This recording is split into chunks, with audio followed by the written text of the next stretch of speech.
Hello friends, welcome to my channel सिगारी सून। एक बार आपका फिर से स्वागत है मेरे चैनल पे। मैं आपका अपना दोस्त, आपका अपना होस्ट रॉबिन सिंह एक बार फिर से आपको एक इम्पॉर्टेंट वीडियो प्रेजेंट करने वाला हूँ, जो कि बहुत लोगों का डाउट है कि सर वोकैबलरी कैसे करें। याद नहीं हो रही है सर, बहुत कर लिया, लिख लिख के देख लिया, समझ नहीं आ रहा है कौन सी बुक से करें, ब्लैक बुक से करें, किरण की से करें, नीतू मैम की से करें। तो मैं आज आप लोगों के सारे डाउट क्लियर कर दूँगा। ये बहुत ही इंपॉर्टेंट वीडियो होने वाला है, तो लास्ट तक इस वीडियो को देखना, बिल्कुल स्किप मत करना। और आप चाहें तो वीडियो की स्पीड बढ़ा के 1.5x 2x पे भी देख सकते हैं। तो चलिए ज़्यादा लेट ना करते हुए शुरू करते हैं आज की वीडियो को। करते हैं आज की मोस्ट इंपॉर्टेंट वीडियो, जो कि है SSC-MTS 2025 वोकैब स्ट्रेटजी को, कि वोकैब कैसे करें, जो कि सबसे ज़्यादा लोगों का डाउट है। वोकैब में सबसे ज़्यादा लोगों को प्रॉब्लम होती है। वीडियो में आगे बढ़ने से पहले मैं अपने बारे में बता देता हूँ। मेरा नाम रॉबिन सिंह है। मैं MTS 2024 सेलेक्टेड हूँ इन होम स्टेट न्यू दिल्ली में, working in ministry of culture में। चलिए आगे बढ़ते हैं। भाई देखो, MTS के एग्ज़ाम में जो सबसे इम्पोर्टेंट पार्ट होता है ना, वो होता है जीके एंड इंग्लिश। जीके से भी ज़्यादा इम्पोर्टेंट होता है भाई इंग्लिश। अगर आप इंग्लिश में 25 आउट ऑफ 25 स्कोर करते हो तो आपकी पॉसिबिलिटी बहुत हाई हो जाते हैं, और ये करना आसान है क्योंकि मैंने किया है था इस बार। अगर आप इतना स्कोर कर लेते हो तो सिलेक्शन के चांसेस आपके 100% बहुत बढ़ जाते हैं। तो आज की वीडियो में बताऊंगा आपको वोकैब में कैसे करना चाहिए और क्या दिक्कत आ रही है लोगों को। तो भाई देखो, वोकैब का सिंपल रूल है। वोकैब आप कहीं से भी करो, सोर्स से करो, किसी भी बुक से करो, किसी भी टीचर से करो। मैं कहूँगा भाई टीचर्स को यूट्यूब पे देखने के बजाय किसी बुक से करो। वोकैब बुक से करना आसान है, और लिख लिख के करो अटक जाते हैं। मैं बताता हूँ, सोर्स बता देता हूँ पहले। सोर्स भाई, सोर्स के लिए आप अगर एक्सपीरियंसड हैं कि मतलब काफ़ी पहले वोकैब कर रखी है, याद कर रखा है थोड़ा बहुत, तो भाई ब्लैक बुक आती है एक, वो ख़रीद लो मार्केट से। और नहीं हो तो मेरे PDF डाल रखा है टेलीग्राम चैनल पे, वो देख लो। ब्लैक बुक में बहुत सारे, कम से कम भाई 3000 वोकैब दे रखी हैं। आप सोचेंगे सर 3000 तो करना पॉसिबल नहीं है, तो 3000 आपको करना भी नहीं है। आपको वही गिनी चुनी 1500 वोकैब करनी पड़ेगी जो इम्पोर्टेंट है।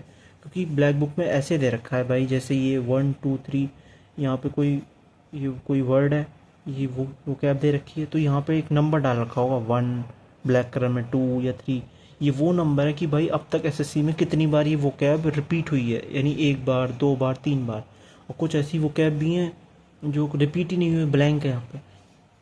तो आपको सारी नहीं करनी है, कोशिश करना है आपको ये दोनों वाली वो कैब करनी है, जो 2 से 3 बार PYQ में रिपीट हो गई है ना वो कैब, ये सबसे इम्पोर्टेंट है।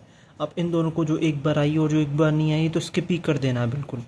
इसे छोड़ सकते हो, लेकिन जो 2 बार 3 बार रिपीट हो चुकी है वो कर सकते हो, वो करना ही है आपको ब्लैक बुक से।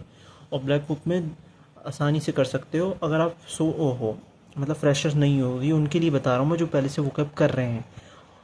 ऐसे कर सकते हो, ऐसे कर करके तो आप टोटल 1500 वोकैब कर लोगे, इतना ही बैठेगा आई होप। तो 1500 वोकैब इनफ है।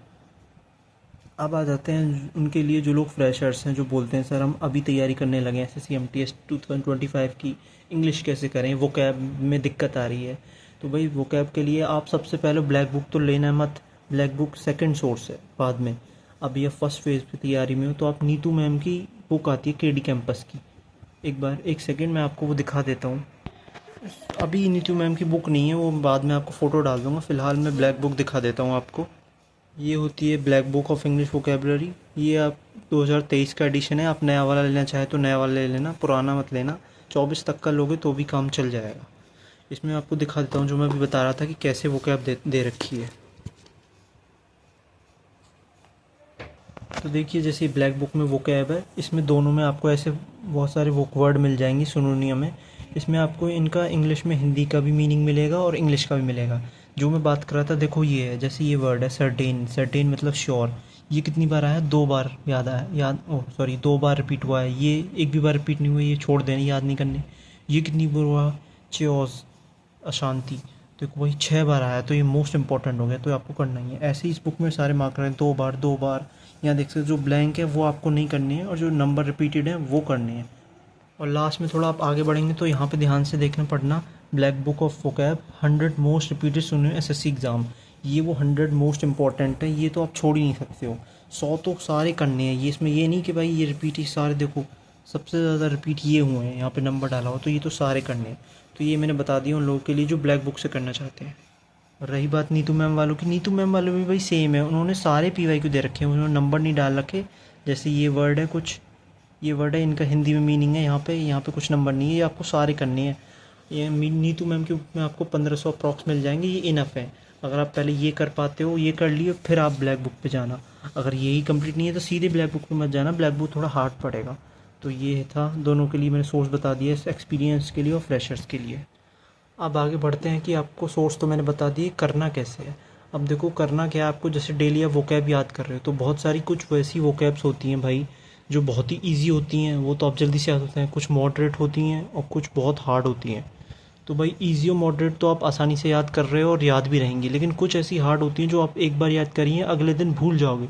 तो आपको क्या करना है, हाईलाइटर से हार्ड वाली वोकैब जो है उसे मार्क कर देना है। जैसे ये हार्ड है तो बस ये मार्क कर देना कि भाई ये वर्ड हार्ड है, अब मुझे अगले टाइम रिवीजन में सिर्फ ये देखना है, ये दोनों नहीं देखने। ऐसे करना है। हाईलाइटर का रूल ये है, और हाईलाइट करना बहुत ज़रूरी है। हाईलाइट ओनली हार्ड वोकैब, किसी भी सोर्स से कर रहे हो, किसी बुक से, ये रूल फॉलो करना। ऐसे ही आसानी होगी आपको डिसाइड करने में कि कौन सी आपको बाद में याद करनी है, कौन सी नहीं करनी है।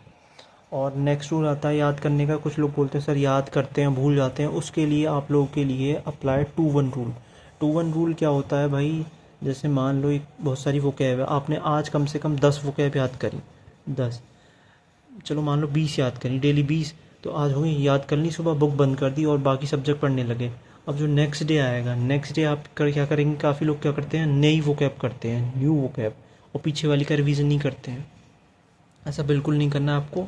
न्यू वोकैब करने से पहले आपको जो पिछली वोकैब करी है, यानी ये 10, पहले ये रिवाइज करनी है। 2-1 रूल मतलब पहले प्रीवियस ईयर वाला, कल वाला याद करो, फिर आगे बढ़ो। ये है, ये रिवाइज कर ली एक बार, और जो हार्ड है, अब भी जो हार्ड लग रहा है उसे हाईलाइट कर लिया ऐसे, और अब रिवाइज कर ली। अब आगे आज की नई 20 वोकैब करो। अब परसों करके, परसों नई करने से पहले फिर जो कल करी थी आज 20 की, ये रिवाइज करो। ऐसे ऐसे रिवीजन। और ये जो हार्ड थी वो रिवाइज कर लो, सिर्फ हार्ड, ऐसे इसमें हार्ड टिक लगाओ। तो अप्लाई 2-1 रूल के साथ चलते रहो। डेली आपको कितनी वोकैब करनी चाहिए वो आपकी कैपेसिटी के ऊपर है, आप कितनी कर सकते हो। भाई मैं तो 30-30 करके चलता था, 30-30 करके एक महीने में आप 900 वोकैब कर लोगे। तो वोकैब 2 से 3 हज़ार कर लोगे ना एग्ज़ाम तक, इनफ है भाई, बहुत इनफ है, ज़्यादा हार्ड नहीं आता, बहुत इनफ है। तो ये रूल था, स्ट्रेटजी थी। अब काफ़ी लोग पूछ रहे हैं सर कब की वोकैब करें, सारे एग्ज़ाम की वोकैब कर लें क्या, SSC, MTS, CGL, CHSL, CP, सबकी कर लें। आपको सबकी करने की ज़रूरत नहीं है। सबसे पहले आप क्या करें भाई, मॉक में वोकैब तो मत दो बिल्कुल, पीवाईक्यू वोकैब दो। मॉक लगाओगे उसमें वोकैब मिलती है, इंग्लिश और जीके के सेक्शन का मॉक लगाओ। एमटीएस 2022 का लगा लो, 2023 का लगा लो, 2024 का लगा लो। 2024 में सबसे हार्ड था मेरी वाली शिफ्ट में पेपर इस बार एमटीएस का। तो इन 2 साल 3 साल का लगा लो, इतना टाइम ही आपके पास, यही लगा पाओगे इन 3 साल का। इन 3 साल की वोकैब कर लो पीवाईक्यू के थ्रू, और जो एक आपकी नोटबुक होगी उसमें हार्ड वोकैब जो आपसे रॉन्ग हुई है वो नोट डाउन करते रहो इस कॉपी में। इन सारे पीवाईक्यू की नोट डाउन करते रहोगे, ऐसे ऐसे करके बहुत सारी वोकैब इकट्ठी हो जाएंगी। तो उन जो हार्ड है उन्हें डेली रिवाइज करते रहो। जो जो न्यू वोकैब मिल रही है अब आपको प्रीवियस ईयर में, जो नहीं हो रही है उसे लिख लो, जो हो रही है वो तो होती रहेगी। और साथ में बस यही नहीं करना है आपको, ब्लैक बुक से भी याद करते हुए चलना है भाई। एक्स्ट्रा तो देखो करना पड़ेगा एफर्ट, इनसे काम नहीं चलेगा पीवाईक्यू से। अब तो देखो नया वेंडर आ गया भाई, तो ज़रूरी नहीं है कि भाई देखो वो सेम ही वोकैब दे, न्यू वोकैब भी आ सकती है। तो आपको मेहनत तो करनी पड़ेगी बराबर। आप नीतू मैम वाली बुक से भी कर सकते हो और ब्लैक बुक से भी कर सकते हो, और एक किरण की बुक आती है उसमें सारे प्रीवियस ईयर वोकैब हैं, वो भी कर सकते हो आप। तो जट्स ये था पीवाईक्यू वोकैब, मोस्ट इंपॉर्टेंट है, इसे छोड़े ना बिल्कुल। अब पीवाई को बिल्कुल ना छोड़ें भाई, ये तो करना ही करना है। और जिन लोगों के लिए वोकैब याद नहीं होती है, कुछ तो लोग हिंदी मीडियम से, स्कूल से, बैकग्राउंड से हैं, तो उनके लिए स्ट्रेटजी होती है भाई, ट्रिक से कर लो, कोई मेमोनिक्स बना लो, रूट वर्ड ढूंढ लो, बहुत सारी ट्रिक होती है। इंग्लिश में कोई वर्ड है उसे अपने मन से हिंदी में कन्वर्ट कर लो, उसका हिंदी में मतलब समझ लो, इंग्लिश में आप लिख ही दोगे। तो रूट वर्ड और मेमोनिक्स पे ट्रिक से कुछ टेक्निक होती है याद करने की जो आप कर सकते हो। और लेकिन और last and but not the least, कुछ ऐसी वोकैब होती हैं जो भाई कितना भी याद कर लो भूलना कन्फर्म है। तो भाई आपको क्या करना है, जब भी आप वोकैब याद करते हो ऐसी एक रफ कॉपी टाइप लेके बैठो, वोकैब करो तो भाई जल्दी जल्दी। व्हाट इज़ द वर्क, और जैसे what is the synonym of speed, speed ऐसे लिख दिया तो भाई फास्ट, अगाइल, ये सब जल्दी जल्दी। ये राइटिंग जैसे डॉक्टर वाली राइटिंग ऐसे ऐसे लिखो, जितना आप लिख लिख के याद करोगे ना उतना आसानी रहेगी। जैसे मन मन से करोगे ये भाई भूल जाओगे, जितना हाथ चलेगा ना उतनी ज़्यादा याद आएगी। तो ये ट्रिक है, नोटबुक में राइट करते रहो वोकैब को जो हार्ड है, और तेज तेज करते रहो। डेली कितनी करनी है, 10 20 30 पूछ रहे थे, वो आपकी कैपेसिटी के ऊपर है भाई। डेली मैं तो कह रहा हूँ अभी आप एक्सपीरियंस तो डेली 20 वन वर्ड करो, 20 ईडीएम करो। अब तो इतना टाइम नहीं है तो भाई 30 करो, 30 वन वर्ड, 30 ईडीएम। रिवीजन चल रहा है ना अब तो, 30 हो गया। फास्ट फास्ट करो, तब तक एग्ज़ाम आएगा, तब तक सारी हो जाएगी। तो आई होप मैंने आपको समझा दिया हो वो कैप कैसे करना है। अगर अब भी आपका कोई डाउट हो तो कमेंट कर दीजिए। और सेकंड बात, मैं Telegram link channel comment section में डाल दूंगा, वहाँ पे आप मुझे कांटेक्ट कर सकते हैं जो भी क्वेरी हो। और जो भी न्यू सब्सक्राइबर हैं भाई चैनल को प्लीज़ सब्सक्राइब करो, क्योंकि इस चैनल पे सिर्फ आपको एसएससी एमटीएस से रिलेटेड ही इन्फॉर्मेशन मिलेगी जब तक एग्ज़ाम नहीं होता है। और मैं कोशिश करूँगा जो भी इन्फॉर्मेशन दूँ आपको जेन्युइन दूँ। आप ये मत समझिए मैं सब फेक बता रहा हूँ। जो मैंने फॉलो किया था भाई, ट्रस्ट मी, ये वही चीज़ें मैं बता रहा हूँ। So please support me. और कोई गलती होगी तो आप मुझे सजेशन दीजिए कि सर भाई ये इम्प्रूव कर, ये इम्प्रूव कर। I try to improve. So thank you for watching the video. मिलते हैं अगली ऐसी ही एक इम्पॉर्टेंट वीडियो में।